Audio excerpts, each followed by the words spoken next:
Oi, gente, tudo bem? A paz do Senhor Jesus. Como vocês estão? Espero que bem. Gente, vamos falar hoje de um tema que às vezes eu não entendia, né? Porque pra mim era tudo uma salada de verdade. Pra mim tudo era uma coisa só. E de verdade não é assim, né? As coisas de Deus é organizado. E quando a gente começa a prestar atenção nas coisas do céu, quando a gente começa a alinhar, né, a nossa mente com as coisas do céu, a gente vê que não é assim as coisas, tudo misturado, tudo bagunçado. O que eu quero dizer para os irmãos? A gente costuma chamar tudo de luta na nossa vida, ou tudo de prova, né? Já viu aqueles que a gente fala, uma prova? Você conhece ele 10 anos, tá numa prova, 20 anos, tá numa prova. Que prova é essa, meu irmão? Você não quer aprovar? Porque a prova, ela vem para que você seja aprovado ou não. Se você continua lá, né, talvez não alcançou. Mas isso não é uma crítica. É a gente procurar entender o processo que a gente vive, né? E saber que tem processos que são necessários, tá? Tem processos que são necessários. Então agora tem muito o evangelho da prosperidade, isso e aquilo. Gente, o crente sempre vai ter um impasse no mundo espiritual. Sempre vai ter um levante, tá? A diferença é como você vai se portar diante dele. Eu vou começar falando com vocês aqui sobre o que é as nossas lutas. A nossa luta, ela é diária, todo dia a luta. Mas é você que sai aqui? A gente sai lutando contra o mundo, contra as coisas desse mundo. É todo dia, é a gente falando não, é a gente se posicionando. Mas não é aquela luta que te desgasta. É a luta diária, entendeu? É uma afronta que vem. Aí depende. Vamos supor, vem uma afronta. É uma luta, não é uma afronta. Como é que você vai se posicionar diante disso? Você vai entrar na batalha? Ou você já tem maturidade suficiente para lidar com aquilo, para não entrar naquela batalha? Entendeu? Então, a luta é diária. A luta são coisas, eu posso falar, não que sejam pequenas. De certa forma são pequenas, mas coisas do dia, passageiro, entendeu? Já o deserto é diferente, gente. Quando você está no deserto, o deserto ele é um período, ele não é rápido. Ele não é uma frontinha que vem num dia e vai embora no outro. O deserto não é aquele estresse, não é aquele prejuízo que você levou num dia, daqui 3, 4 dias você recupera. O deserto não é isso. O deserto ele é um período. E pensa num período. O deserto é onde a gente é moldado. Por isso que ele não é algo rápido, ele não é uma dorzinha rápida, ele não é um negocinho vento rápido. Não, o deserto é algo que vai moldar você, vai moldar o teu coração, vai moldar o teu caráter. O deserto não tem como você entrar num deserto e sair do mesmo jeito. O que acontece é você ficar lá um pouco mais de tempo, né? O povo de Israel lá era para ter ficado quanto tempo? 40 dias, ficou 40 anos. Entendeu? O quanto mais rápido você entender que você está num deserto e se posicionar, mais rápido você vai aceitar ser moldado e mais rápido você vai sair. Quando eu me converti, eu falo que Deus me trouxe para os pés dele com o joelho no chão e com a boca no pó. Eu fui para um deserto, Deus fez assim comigo, me pegou assim, né? Colocou a mão pelas minhas costas e falou assim, filha, vem cá, vamos ali dar uma volta. Eu sinto que foi isso que Deus fez comigo. Mas ele conhece o coração de cada um, né? E quando eu fui pro deserto, eu estava com uma situação com um filho impossível aos olhos do homem. Eu estava em situação com a minha filha impossível aos olhos do homem, de cura, né? Porque a questão da minha filha era... A escola me entregou ela com a questão de autismo. E nesse caso, não era psicológico, neuro, era espiritual. Tem o psicológico e tem o autismo espiritual, tá? Tem coisas diferentes aí. Mais pra frente, eu posso trazer isso aqui pra vocês. E a minha filha foi assim. Então, o meu filho numa situação muito difícil, a minha filha nessa situação. Eu entrei em falência, porque eu fiquei doente e a minha cabeça, como eu já tava com muita coisa na cabeça, com muita preocupação, eu não aguentei, aí eu não aguentava trabalhar, eu tive que parar. E o meu casamento entrou em falência, tá? E pra completar, pra achar que não tava tudo bom, né? Não, ainda tem alguma coisa boa, Deus me tirou do seio, do meio da minha família, da minha cidade, onde estava a minha família, e me colocou em outro lugar, tá? E eu fui para esse outro lugar para guerrear, entrar num campo de batalha, mas era um campo de aprendizado. Não era uma batalha qualquer. Deus estava no comando, no controle de tudo. Era só um campo de treinamento, tá? E pensa no treinamento. Então, assim, foi um período que tudo eu tive que aprender a ser dependente de Deus. Eu tive que aprender a moldar o meu caráter. Eu vim do mundão. Eu rolava na lama, né? Eu rolava na lama. Então eu tive que aprender a moldar o meu caráter. Eu tive que aprender a me arrepender. Eu tive que aprender a pedir perdão. Eu tive que aprender a me submeter. Gente, eu tinha um orgulho. Eu nunca fui uma pessoa ruim, nunca fui, mas eu era orgulhosa devido a um processo de rejeição lá de trás. Então, assim, e aquilo endureceu o coração para algumas coisas. Eu não aceitava ser cuidada. E Deus foi me levou para o deserto para tratar tudo isso. Aprender a ser mãe, aprender a ser esposa, aprender a ser dona de casa, aprender a ser serva, aprender a ser filha, aprender a ser cuidada, aprender a ser amada. Porque às vezes a gente nem isso a gente sabe. A gente não deixa o outro cuidar e amar a gente. Então, Deus me levou para o deserto aí. Ah, minha irmã, no deserto, você tem um encontro com ele. Agora, o que acontece? Porque muita gente fica no deserto, que fica resistindo. Eu acho que eu até dei uma atrasadinha no meu deserto. Por quê? Porque a questão do trabalho, Deus tinha me chamado já para a obra, me chamando, mas eu não queria não, eu queria era viver o meu trabalho. E eu me reinventava todo dia, eu tentava uma coisa, não dava certo, eu tentava outra, porque eu era muito assim, né, ativa. E aí Deus foi puxando, e daí eu fui entendendo.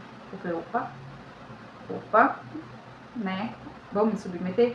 E aí eu fui. Aí quando eu me sujeitei, aí o que acontece? É o processo de você mudar caráter. E isso leva tempo, não é automático, tá? Deus quiser fazer um milagre, ele faz do jeito que ele quer, a gente não limita Deus. Mas do ser humano, o caráter precisa de um tempo para ser moldado. E aí vem a segunda questão, né? As lutas tem todo dia, as lutinhas, lutas, tem todo dia, vem uma afronta, coisa outra, beleza, a luta é essa. O deserto ele vai te moldar. Ninguém entra e sai de um deserto do mesmo jeito. Passar uma vida inteira no deserto é falta de sabedoria. Busque no Senhor, se posiciona. O que está de errado? Começa a perguntar para o Senhor, Senhor, o que o Senhor precisa que eu aprenda? O que o Senhor precisa mudar em mim? O que ainda falta? Se submeta. Tá? Se submeta. O deserto você tem que se submeter à fome, ao calor. Você tem que se submeter. O deserto, gente, ele é sofrimento, sim. O deserto sofre. Você sofre porque você vai sendo moldado. Ninguém entra e sai de um deserto da mesma maneira, não. Ele sai do deserto, ele tem que sair transformado, senão vai viver uma vida lá no deserto. Já a prova, é depois que você passou no deserto, aí você começa já a respirar, sabe? Você já vai aprendendo, já vai se alinhando, as coisas já vão indo, as coisas já vão acontecendo, né? E aí chega o tempo da prova. E você fala assim, agora já tá bom, né? Já tá parecendo que tá bom as coisas, tá certo. Aí de repente vem um vento. Você mal sabe de onde veio, pra onde vai. Mas Deus, quando você tá alinhado ao céu, Deus vai falando, tá? Deus não pega ninguém de surpresa. Ele vai avisando. Ele avisa você através dos sonhos, ele avisa você através da palavra, ele avisa você através de um profeta, de um homem, de uma mulher de Deus. Deus, ele avisa. Ele avisa, tá? Às vezes é seu ouvidinho que pode não estar conectado, mas ele avisa que a prova tá chegando. E aí eu passei o ano passado por essa prova. Essa prova, Deus falou 6 meses antes de mim que eu ia passar por ela. E ele foi falando. E eu já fui miando, né? Meu Deus, como será? Que Deus ia quebrar vaso, que Deus ia tirar de perto, isso, aquilo. E aí eu assim, sabe? Gente, porque a gente chorar não é falta de fé. A gente pedir misericórdia pro Senhor não é falta de fé, tá? Até ouviu isso, mas não é falta de fé. Não é falta de fé. Chorar não é falta de fé. Jesus fala no Evangelho, que ele conhece a nossa carne. Por quê? Porque ele veio em carne, ele sabe o que a gente sente, o que a carne sente. Gente, e é assim, ainda nós temos o Espírito Santo e ele traz a paz que transcende todo entendimento. Ele traz a paz. Mas tem hora, você pode prestar atenção, você tá calmo, você tá em paz, fala, não, Deus vai fazer, Deus vai fazer, Deus vai fazer, Deus tá no conta. Mas, Senhora, ai, meu Deus, misericórdia, Jesus. Senhor, Senhor, Senhor. A gente clama, não adianta. Isso não é falta de fé, não é falta de fé. E aí, quando Deus falou que eu ia passar por essa prova, eu falei, Jesus, misericórdia. Porque ele falou que eu ia passar, não falou exatamente qual era, né? Mas ele já tinha me dado uns sinais. Eu que não quis pegar. E aí, veio o vento da prova. Veio bem forte. E aí eu já estava ajudando na intercessão, no Ministério de Libertação. E aí, quando veio a prova, ela veio muito forte. E a alma, né? A alma estremeceu. E a vontade da minha carne era para falar, Senhor, como é que eu prego cura? Como é que eu prego libertação? A minha casa, ainda falta coisa na minha casa. E Deus levantou gente, levantou pessoas, falava comigo através dos sonhos, que enquanto eu estava fazendo, eu estava cuidando dos meus. Por isso que você tem que estar atento ao céu, sabe? Porque senão eu tinha parado tudo. E aí, eu ali naquela prova, foi poucos dias, foi uns 40, 50 dias esse vento. E aí eu falei assim, Senhor, eu não vou aguentar. Eu não vou aguentar. Mas eu continuei, sabe? Eu continuei. Eu chorava, mas eu sentava e ia ajudar na intercessão. Eu chorava, mas me levantava e ia para a intercessão. Ia lá, sabe? Testificar que Jesus curava, Jesus libertava. E eu continuei. E Deus foi entrando com providência. Essa parte da prova, a prova é quando você vai lá, quando Deus leva você para a olaria, é o deserto, né?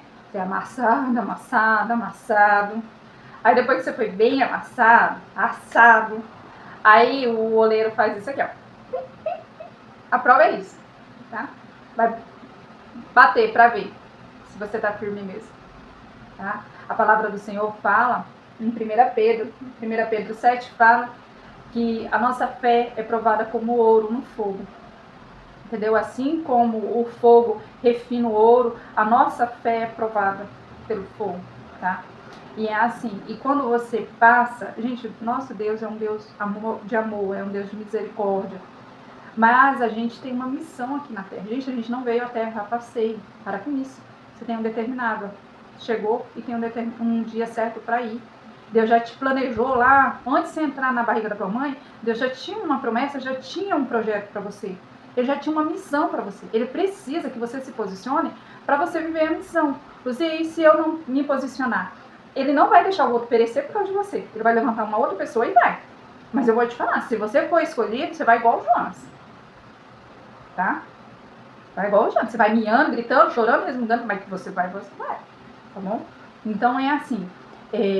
Deus, ele é misericordioso. E por que ele faz isso?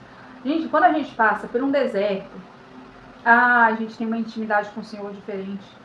A gente trata o outro diferente. A gente é moldado. Aí você passou pela prova. Vem uma testificação que é que você está firme, que você está seguindo. E essa prova, ela vem em tempos em tempos. Ela vem em tempos em tempos. Deus prova a nossa fé. Ah, ele não acredita? Claro que Deus acredita. Né? Eu acredito, ele conhece tua carne. E aí, para Deus te levar para um próximo nível, a gente passa pela prova. E quando esse nível exige um nível de entrega maior lá na frente, você vai para onde? Vai para um desertinho de novo, tá? Vai ser moldado mais um pouquinho para alinhar ao propósito que Deus tem para você lá na frente. E é assim que funciona. Então, a luta, ela é diária. A luta a gente tem, mas a luta é uma coisa assim do dia a dia. Ela vem hoje, amanhã ela vai embora, semana que vem ela vai embora. A luta é isso. E a nossa luta não é contra a carne, não adianta você ficar brigando e xingando, né? Contra o demônio e potestade, como diz Paulo. Então, não adianta, não adianta. Essa é a vida do crente. Pega a tua cruz e vamos. A luta é essa, pega a tua cruz e vamos, tá? E aí, Deus vai te lapidando, Deus vai te transformando, Deus vai te provando, né? E a gente segue até chegar na glória que nosso Deus, tá bom? Mas eu te falo, se eu pudesse hoje te dar um conselho, independente, se você tá na doença, se você está num período de luta com o filho, de luta num casamento, financeira, eu não sei a luta que você está. Mas clame ao Senhor e pede para Ele entendimento. Senhor, nada na minha vida sem a tua permissão. O que eu estou vivendo? Eu estou vivendo colheita? Eu estou colhendo o que eu plantei? Isso aqui é colheita? Isso aqui é o Senhor me levando para um próximo nível? É o Senhor me lapidando? Não é, gente, ficar falando para Deus, ó céus, coitada de mim, sou tão boa. Não é isso. É entender o que Deus quer para você, de você, naquele tempo. Porque quando a gente entende que Deus está permitindo naquele tempo, porque o diabo não te toca. Gente, o diabo não te toca. Ele te toca por permissão de Deus. E pela tua permissão. Quando é a tua permissão? Quando você planta, você colhe. O mundo espiritual é legal. Plantou, colheu. Tá? Tem colheita que ela vem mais pesada, tem colheita que ela vem um pouco mais na sombra, mas plantou, colheu. Não importa, tu vai colher. Então, e tem coisas que é Deus te forjando. É Deus te forjando, tá? Então, clame ao Senhor, converse com o Senhor, busque no Senhor o que você está vivendo. Agora, para de falar que você está uma vida toda numa prova. Se você está nessa prova, que coisa que tu não passou nessa prova? Se posiciona para você passar de nível? Para você ir para a próxima série? Te posiciona. Eu espero, tá? Ter te abençoado com esse vídeo. Escreve nos comentários aí qual que você já passou, que você está passando, tá? E deixa um pouco da tua experiência para que a gente possa compartilhar com outras pessoas. Não só comigo, porque outros vão ler também, tá? Que Deus te abençoe. Já curta, comenta e compartilha.